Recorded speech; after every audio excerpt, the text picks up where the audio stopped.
बिस्मिल्लाहिर्रहमानिर्रहीम। मेरे पाकिस्तानियों, मुझे आज खौफ है कि पाकिस्तान उस रास्ते पे निकल गया है जो हमारे मुल्क की तबाही का रास्ता है। और मुझे खौफ आ रहा है कि अगर अभी हिकमत ना इस्तेमाल की गई, अगर अभी अपने अकल का ना इस्तेमाल किया, तो हम शायद वहां पहुंच जाएं जिधर ये टुकड़े हम वापस जमा नहीं कर सकेंगे अपने मुल्क के।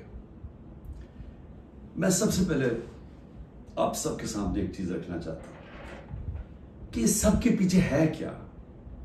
ये जो एक साल से एक अफरा तफरी मुल्क में मची हुई है, एक पूरा जोर लगा हुआ है कि किसी ना किसी तरह इमरान खान का रास्ता बंद किया जाए, कि ये मुल्क के लिए बहुत बुरा है, इसको नहीं आने देना चाहिए। अगर इलेक्शन भी ना हो, आइन भी टूट जाए, कोई सुप्रीम कोर्ट को भी जलील किया जाए, लेकिन इसको नहीं आने देना। इसके पीछे है क्या? मैं जरा आपको पहले ये ग्राफ दिखा दूं। ये जो आपके सामने है, ये जरा ग्राफ देखिए। ये है सर्वे का रिजल्ट। ये सर्वे का रिजल्ट में ये जरा इधर देख लें कि 70% इस वक्त तहरीक इंसाफ की मकबूलियत है पाकिस्तान में। बाकी सारी पार्टीज की मिला के भी तो जो मकबूलियत है, उन सबको अब खौफ है कि इलेक्शन अगर आ गए तो ये हार जाएंगे। अब ये पीडीएम की जमातों ने तब से फैसला किया हुआ है कि इलेक्शन भी नहीं लड़ना, क्योंकि इलेक्शन अगर हो गया तो इमरान खान आ जाएगा, और अगर इमरान खान आ गया तो उनको ये नहीं फिक्र कि मुल्क को अच्छा होगा या बुरा होगा। उनको फिक्र ये है कि इन्होंने अरबों रुपए के अपने करप्शन के केस माफ करवा लिए, और इनको डर ये लगा हुआ है कि जो 30 साल से मेहनत से इन्होंने पैसा चोरी का इकट्ठा करके बाहर रखा हुआ है, किसी तरह उस पैसे के ऊपर यानी वो महफूज रहे। और खतरा इमरान खान से है, क्योंकि बाकी तो सब मिले हुए हैं। अब इसकी वजह से ये सारा मुल्क तबाही के रास्ते पे जा रहा है कि सिर्फ इस खौफ से कि हमारा आपके पैसा ना या कि एनआरओ ना वापस ले ले, बस ये वजह है कि ये आमने सामना खड़ा कर रहे हैं मुल्क की सबसे बड़ी जमात और मुल्क की फौज। और ये कामयाबी से ये कर रहे हैं क्योंकि ये पुराने 30 साल के पुराने सियासतदान हैं। ये जाके वहां डराते हैं उनको कि सर वो आपको हटा देगा आके। मैं बार बार कह बैठा हूं कि मैं इदारों के अंदर इंटरफेयर नहीं करता, मैं कह बैठा हूं, बार बार पैगाम पहुंचा बैठा हूं, लेकिन वहां से डराते जी आके हटा देगा आपको, फौज में इंटरफेयर करेगा। अगर इंटरफेयर करना होता, जब मुझे पता था कि पिछला आर्मी चीफ मेरे खिलाफ साजिश कर रहा था, आखिरी महीनों में मुझे आईबी की सारी रिपोर्ट थी, तब मैं उसे हटा देता, क्योंकि मैं नहीं चाहता था कि एक इदारा जो कि बचा हुआ है, बाकी इदारों को तो इंटरफेयर करके हमने तबाह कर दिया है, मैं ये नहीं चाहता था वो तबाह। और मैं आज जरा पहले तो ये पीडीएम के ऊपर बाद में आता हूं, मैं जरा फौज के ऊपर बात कर लूं। देखिए, मैंने सारी दुनिया में अपनी फौज का क्यों दिफा किया? क्योंकि मेरा तो इंटरनेशनल था, मेरी तो आवाज बाहर जाती थी। जब भी कुछ होता था, खास तौर पे वॉर ऑन टेरर में, तो जब पाकिस्तानी फौज को दोगला कहा जाता था, बुरा भला कहा जाता था, तो मैं एज नोन फेस था, तो मुझे ये CNN, BBC कितने मेरे इंटरव्यूज किए। आप मेरे सारे बाहर इंटरव्यूज सुने। जिस तरह मैंने अपनी फौज का दिफा किया, उसको डिफेंड किया, मुझे एक और पाकिस्तानी बताएं जिसने इंटरनेशनल मीडिया पे किया। यहां तो खैर हम कहें, यहाँ तो कोई मसला नहीं है, बाहर जिधर पूरी एक बाहर की लॉबीज बैठी हुई है जो चाहते हैं कि पाकिस्तान की फौज कमजोर हो, उन्होंने पूरी कैंपेन चलाई हुई थी। तो मुझे ये फख्र इसलिए है कि मैंने इसलिए नहीं किया कि मुझे कोई फौज ने कोई चीज दे देनी थी, मैंने इसलिए किया कि मैं एक आजाद आदमी हूं। मैं गुलामी कभी किसी की कबूल नहीं की। मुझे जितनी मुझे दावतें थी कि बाहर रह लो, जितने मेरे कनेक्शंस थे, जो जितना मुझे इज्जत मिलती थी, बरतानिया की मैं बात कर रहा हूँ, मैंने तो कभी नहीं सोचा कि मैं अपने मुल्क के अलावा कहीं रह सकता हूँ। मैं हमेशा इस चीज़ का, जैसे जब बड़ा हो रहा था, चाहता था कि कभी हम वो गुलामी ना करें जो मेरे माँ बाप की, हमारे बड़ों ने की थी, अंग्रेज़ की गुलामी। ये मेरे बचपन में मेरे से था। मैंने कभी किसी की गुलामी नहीं की। ला इलाहा इल्लल्लाह, किसी इंसान के सामने मैं नहीं आज तक झुका। तो मैं समझता था कि किसी और बाहर के मुल्क में रहना, मैं जो मर्जी कर लूँ, मैं सेकंड क्लास सिटीजन हूँ, वो मेरा मुल्क तो नहीं है। मेरा हमेशा यही था कि मैं पाकिस्तान, पॉलिटिक्स में भी आया जिस आदमी को जरूरत ही नहीं थी पॉलिटिक्स, अल्लाह ने सब कुछ दे चुका था। कौन मुझे एक आदमी बताएं जिसको सब कुछ हो, वो अपनी जिंदगी के 22 साल लगाता है किसी चीज पे, कुर्बानियां देता है, यानी अपनी फैमिली की। कौन आदमी करता है? क्योंकि मेरा और कोई घर नहीं था, मैंने कभी नहीं सोचा पाकिस्तान के अलावा कहीं रहना। तो इसलिए मैं हमेशा ये ज़हन में डाल के बैठा था कि अगर हमारी फौज मजबूत ना हो, और मेरी स्टेटमेंट सुन ले, मैं प्राइम मिनिस्टर था, मैंने कहा कि अगर फौज कमजोर हुई तो हमारा वही हाल होगा जो मुसलमान मुल्कों का है। उठा के देखे ना, ऊपर से लेकर नीचे तक, लिबिया, सीरिया, सोमालिया, फिर अफगानिस्तान से जो हुआ, इराक से जो, सारे मुल्क तबाह हुए जो अपनी दफा नहीं कर सकते थे। हमें फख्र था कि हमारी सबसे मजबूत फौज है। तो जब भी, पहले मैं वाजे कर दूं कि मैं कभी अपनी फौज की तनकीद करता हूं तो जिस तरह मैं अपने बच्चों की तनकीद करता हूं, इस्लाहत करने के लिए। क्योंकि अगर फौज को मैं कमजोर करूंगा तो मैं अपने आप को कमजोर करूंगा। और ये जो पीडीएम कोशिश कर रही है, और कामयाबी से, कि किसी तरह आमने सामना हो जाए पाकिस्तानी फौज का और तहरीक इंसाफ का, तो कौन अपनी फौज से लड़ना चाहता है? मुझे ये अभी समझ नहीं आ रही। क्यों इसमें जीतेगा कौन? इसमें इन पीडीएम को तो कोई फर्क नहीं पड़ेगा। ये जब मेमो गेट में अमेरिकनों को कह रहा था जरदारी के, जनाब मुझे अपनी फौज से बचा लो, उसके पैसे बाहर पड़े हुए हैं।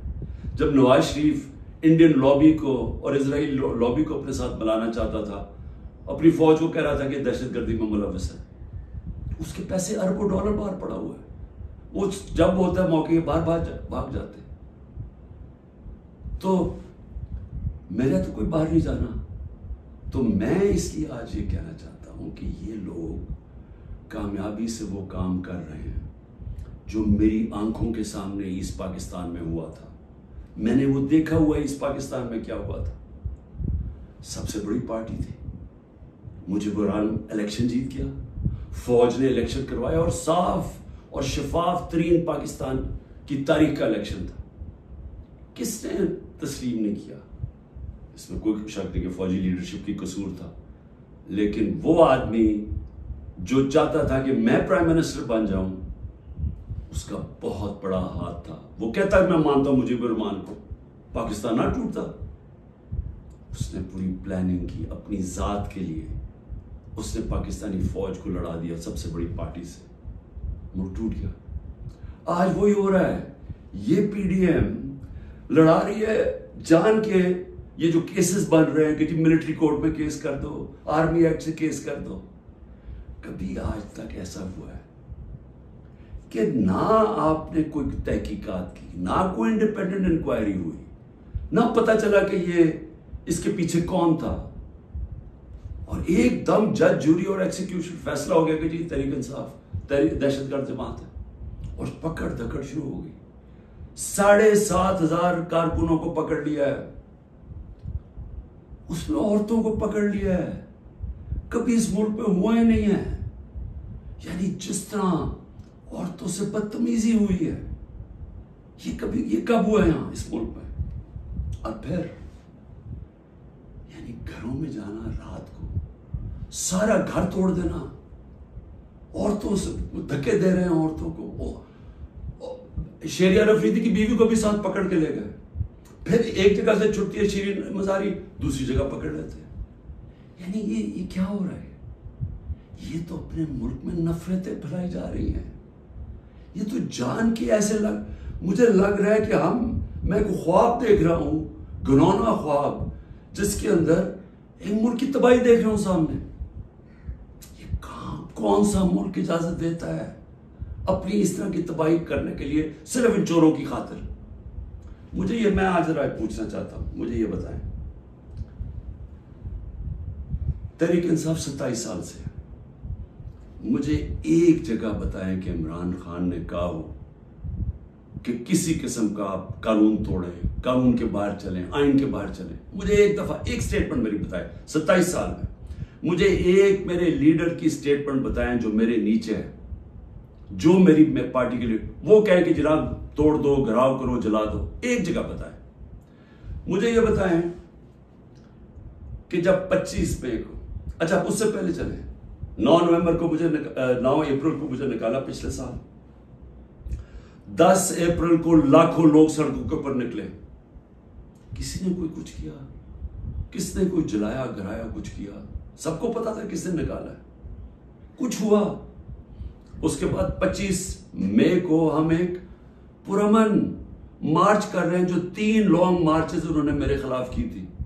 हमने इनके खिलाफ एक FIR रजिस्टर की, घरों में घुस घुस के इन्होंने लोगों को पकड़ा। वो पहली दफा शुरू हुआ जो इन्होंने 3-3 बजे लोगों के घरों में पकड़ के लोगों को मारा, दाड़ा, और पुलिस से पूछे, वो कहे जी नामालूम अफराद से पीछे से हुक्म है। जब पुलिस से कहे, वो जी पीछे से हमें हुक्म है। हमें तशद्दुद किया गया। जब 26 की सुबह को मैं पहुंचा तो मैंने जब देखा क्या हालात है, मैंने कैंसिल कर दिया धरना, क्योंकि मुझे पता था कि इंतशार होगा। 26 नवंबर 4 लाख लोग पिंडी में जमा हुए। मैं कह सकता था कि हाँ हम इस्लामाबाद की तरफ जाएंगे, मुझे तब पता था कि इंतशार होगा। लोग मायूस हुए, मुझे बुरा भला कहा, मैंने कैंसिल कर दिया। 8 मार्च इलेक्शन रैली निकाल रहे हैं, इलेक्शन अनाउंस हो गया है, परमिशन मिल गई है पुलिस से, रैलीज आ रही है, एकदम सारी जगह police, water cannons, tear gassing. मैं घर में इंतजार करूं रैलीज की, तो एकदम पता चला, अच्छा टीवी पे ब्लैकआउट कर दिया। एक तो हमें मीडिया से बाहर निकाल दिए, सबसे बड़ी पार्टी को मीडिया के अंदर ब्लैकआउट किया हुआ है, तो मुझे पता ही नहीं कि मैं टीवी देख रहा हूं, मुझे पता ही नहीं। मुझे पता चलता है कि वो टीयर गैस, उसी वक्त मैं कैंसिल करता हूं अपनी रैली। मैं कहता हूं आज नहीं करेंगे, अगले दिन अप्लाई करते हैं क्योंकि इलेक्शन हो गया, इजाजत नहीं मिलती, रैली नहीं करता, उससे अगले दिन जब इजाजत मिलती है रैली करता। और उसके अंदर 8 जिले शाह का कत्ल किया, लोगों को मारा, बाजू टूटे, कुछ किया, एक इलीगल एक्ट किया। फिर मेरे घर पहुंच गए 14 मार्च को, मेरे घर पहुंच गए जी। आपने वहां पहुंचना है, वहां अदालत में इस्लामाबाद, मैं श्योरिटी बॉन्ड दे देता हूं, नहीं करते। 24 घंटे मेरे घर पे हमला होता है, किसी पॉलिटिकल लीडर पे हुआ। उसके बाद मैंने कहा कि जला दो, गिरा दो, कोई मैंने कहा कि अटैक करो गवर्नमेंट बिल्डिंग्स को, रेंजर्स भी थे, फौज को, कहीं मैंने कहा। उसके बाद 18 को मैं जाता हूं, जब मैं उधर जाता हूं मेरे घर पे हमला, बत्तर बंद गाड़ी, दरवाजा तोड़ के मेरा घर लूट लेते हैं, मेरी बीवी बेचारी अकेली होती है। उसके बाद मैंने कहा कि अटैक करो इनको, पकड़ो इनको, इनके खिलाफ करो, जलाओ। फिर जब मेरे ऊपर पूरा मुझे कत्ल करने की साजिश होती है वहां जुडिशल कॉम्प्लेक्स में, अल्लाह ने पता नहीं मुझे कैसे बचाया। तो जब मैं वहां से बचता हूं, क्या तब मैं कहता हूं कि इनसे बदला लो, कुछ करो? क्योंकि अंदर तो सारे रेंजर्स थे, नामालूम अफराद थे अंदर उसके, मुझे तो पता था कौन है। क्या मैं कोई स्टेटमेंट देता हूं कि अटैक करो इनको? तो मैं समझने की कोशिश कर रहा हूं कि जब ये मुझे पकड़ते हैं वहां से, मैं सुबह 9 मई को जाने से पहले कहता हूं कि अगर वारंट है तो मैं तैयार हूं अरेस्ट देने के लिए, मेरी स्टेटमेंट है। और मैंने कहा कि इसके कॉन्सिक्वेंसेस हो सकते हैं अगर आपने मुझे इस तरह उठाया, आपको तैयार होना चाहिए, क्योंकि मुझे उस दिन पता था इन्होंने कुछ करना। आराम से पकड़ लेते, पुलिस से पकड़वा देते, सारी दुनिया के अंदर इमेज गया है कि पहले शीशे तोड़ के सर पे मेरे डंडा मारा, लोगों को जख्मी किया और मुझे ऐसे पकड़ के लेके जा रहे हैं जैसे कोई दहशतगर्द है कि पाकिस्तान का सबसे बड़ी डेमोक्रेटिक पार्टी का सरबराह नहीं। 12 इलेक्शन असेंबली में मैं नेशनल असेंबली के जीता हूं, जो वर्ल्ड रिकॉर्ड है, और ऐसे लेके जा रहे हैं जैसे मैंने कोई जुर्म, मैं कोई दहशतगर्द हूं। अब उसके जो इमेजेस थे उसका रद्द-ए-अमल आना था। और यहां मैं कहना चाहता हूं कि ये पूरी साजिश हुई है, इन्होंने बड़ी प्लानिंग के तहत किया। हमारे पास अब सारी एविडेंस आ गई है, हम अदालत में जाने लगे हैं कि जुडिशल कमीशन बनाई जाए, तहकीकात की जाए कि एक पार्टी ने इतनी अपनी तवील स्ट्रगल में, जब उसने कभी वायलेंस की तरफ गई ही नहीं है, तो वो एकदम ये कैसे जाके जलाना शुरू होगा। और इसको तो, इसके ऊपर तो सबसे पहले आईजी पंजाब को बुलाएं, ये जो जिना हाउस में हुआ है। ये हम वहां, वो लोग बता रहे हैं, मैं जब उधर था पुलिस लाइंस के अंदर उन्होंने मुझे रखा हुआ था, तो वहां जब मुजाहिरीन आए तो वो भी इतनी दूर थे तो पुलिस ने उनके ऊपर अटैक कर दिया, शेलिंग कर दी। तो यहां लिबर्टी से लोग जा रहे हैं उधर, तो किधर थी पुलिस? ये किसने किया है? अगर इसकी सही तहकीकात हो जाए तो पता चल जाएगा इस साजिश के पीछे कौन था, कौन उसको इस्तेमाल करना चाहता था एक पूरी पार्टी को बैन करने के लिए, कलादम करने के लिए। ये जो 7,000 7,500 लोग जेलों में डाला है, ये पहले से प्री प्लान था। उसको बहाना मार के तो सारी पार्टी को जेल में डालना था। और फिर ये जो लोगों को कहा जा रहा है कि जी अब पार्टी छोड़ दे, या जो अनाउंसमेंट्स हैं, मुझे ये समझ नहीं आ रही कि क्या जो ये कर रहे हैं उनको समझ आ रही है कि ये पाकिस्तान किधर जा रहा है। क्योंकि पीडीएम तो चाहती है ये, वो जो लंदन में बैठा हुआ है उसको कोई फर्क नहीं पड़ रहा कि मुल्क का इदारे जाए, आइन जाए, मुल्क की फौज बदनाम हो, उसको कोई फर्क नहीं पड़ रहा, क्योंकि उसने खुद फौज बड़ी बदनाम की हुई है पहले, उसको नहीं फर्क पड़ रहा। फर्क हम सबको पड़ रहा है। ये जो जिनका जीना मरना है पाकिस्तान में, खौफ हमें आ रहा है इस चीज का। और ये मुझे अफसोस से कहना पड़ता है कि इसके अंदर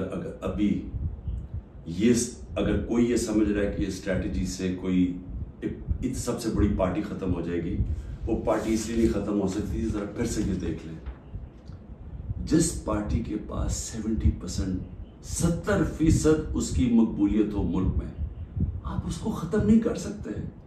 लोग भी छोड़ दें, लोगों को जो भी कहें उनको छुड़वा भी दें कि जी हम नहीं जा रहे, प्रेशर डाल के, उससे पार्टी नहीं खत्म होने लगी। पार्टी का टिकट फिर भी जीतेगा। ये जो रास्ता है, ये तो पाकिस्तान की तबाही है।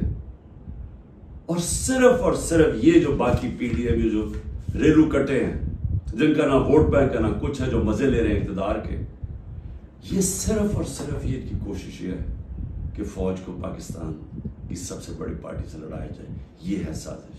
सो मेरी आपसे रिक्वेस्ट है, मेरे अपने पाकिस्तानियों से, कि देखें ये वक्त है कि हम सब जागे कि क्या हो रहा है। ये जो खौफ और हरासा फैलाया जा रहा है, इसका सिर्फ एक ही मकसद है कि लोग चुप करके बैठ जाएं। ये जो औरतों से कर रहे हैं, यानी मैं फिर से ये कहना चाहता हूं कि मुझे तो अभी समझ नहीं आ रही कि ये हम कौन सी दुनिया में हैं। हमारे मुल्क, हमारी जो दीन है, हमारी तो रवायतें, चादर और चार दीवारी, मैंने तो कभी ऐसा नहीं देखा। मुझे सिर्फ एक ही चीज समझ आ रही है कि ये कोई खौफ पैदा करना चाह रहे हैं। और मुझे डर ये है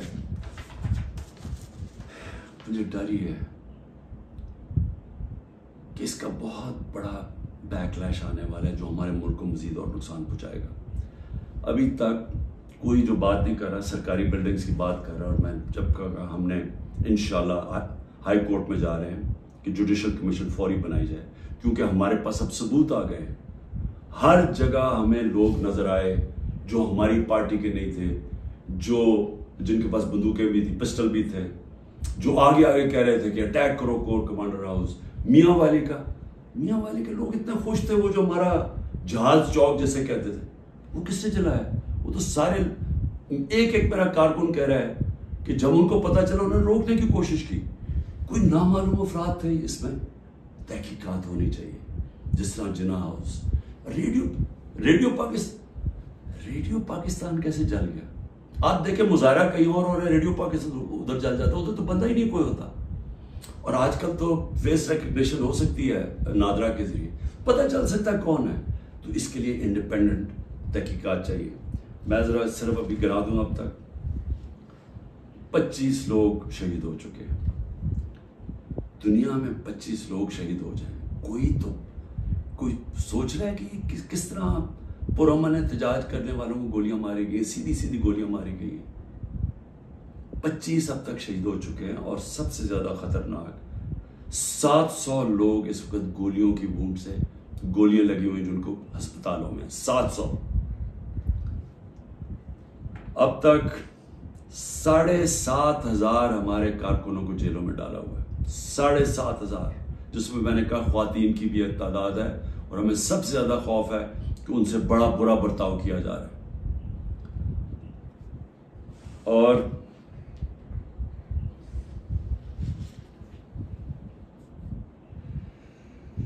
आखिर में मैंने अभी सुना है कि जनाब 40 दहशतगर्द मेरे घर में हैं, जिनको मैंने पनाह दी हुई है। और कहा जी कि हम इनके ऊपर कोई घर के ऊपर कार्रवाई होगी 40 दहशतगर्द को पकड़ने के लिए। मेरी रिक्वेस्ट है आपको कि 40 दहशतगर्द अगर घर में हैं तो मेरी जिंदगी को भी खतरा है। मेहरबानी करके जरूर आए यहाँ, लेकिन इस तरह ना आए कि कोई दावा बोल के, इस तरह करें सर्च वारंट लेके आए एक मुहस्सब माशरे की तरह आए कि कोई नाम तो दे, ये दहशतगर्द है कौन, और आए हम आपको सारी दिखा देते हैं घर में किधर है, कितने दहशतगर्द हैं। शायद मेरा ही फायदा करवा देंगे कि अगर कोई छुपा हुआ वो दहशतगर्द है। लेकिन इसको एक बहाना ना बनाए। जिस तरह हमारे लोगों को पकड़ रहे हैं, जिस तरह इसको इस्तेमाल किया गया है तहरीक इंसाफ के ऊपर क्रैक डाउन करने का, इसको भी इस्तेमाल ना करें कि जिस तरह कि जी इमरान घर 40 दहशतगर्द छुपे हुए हैं तो हमला कर दो। तो इसलिए मैं आज सबको कह रहा हूं कि इस वक्त इसको और आगे ना बढ़ाएं, क्योंकि ये बढ़ती जाएगी, किधर तक जाएगी बात? इसमें तो कोई हल है ही नहीं कि सिर्फ पीडीएम को फायदा करवाने के लिए, कि वो जो मैं बार बार कहता हूं कि ये हालात हैं कि 70% इस वक्त कौम इधर खड़ी हुई है, तो ये जो थोड़े से रेलू कट्टे हैं इनको बचाने के लिए यानी सबसे बड़ी जमात को खत्म कर देना है, खत्म करने की कोशिश, क्या ये हो सकता है? इसलिए अभी भी वक्त है, अकल करें, बात करें, मसला हल करें। और मसला एक ही है, मसला किसी से पूछ लें, तहरीक इंसाफ की बात नहीं कर रहा, किसी से पूछ लें कि इस मुल्क में सियासी इस्तेकाम आ ही नहीं सकता जब तक आप इलेक्शंस ना करवाएं। मैं 1 साल से ये कह रहा हूं, मैं आज भी ये कह रहा हूं कि इसका सिर्फ हल इलेक्शंस है। और मैं तब से इंतजार कर रहा हूं कि कोई बातचीत करे इस पे। जिन लोगों से हम बात करते हैं वो इलेक्शन का नाम ही नहीं सुनना चाहते, वो अजीब अजीब बातें करते हैं कि जी अक्टूबर और से आगे चला जाए। तो वो तो ये तो होना ही नहीं। अगर ये आज 70 है तो ये और बढ़ जाएगा आगे, लीड और इनकी बढ़ जाएगी। तो उन्होंने तो इलेक्शन नहीं करवाना। तो जो करवा सकते हैं, मेरी आज आपसे अपील है, इस मुल्क को बचाएं और इलेक्शंस करवाएं। शुक्रिया। कितना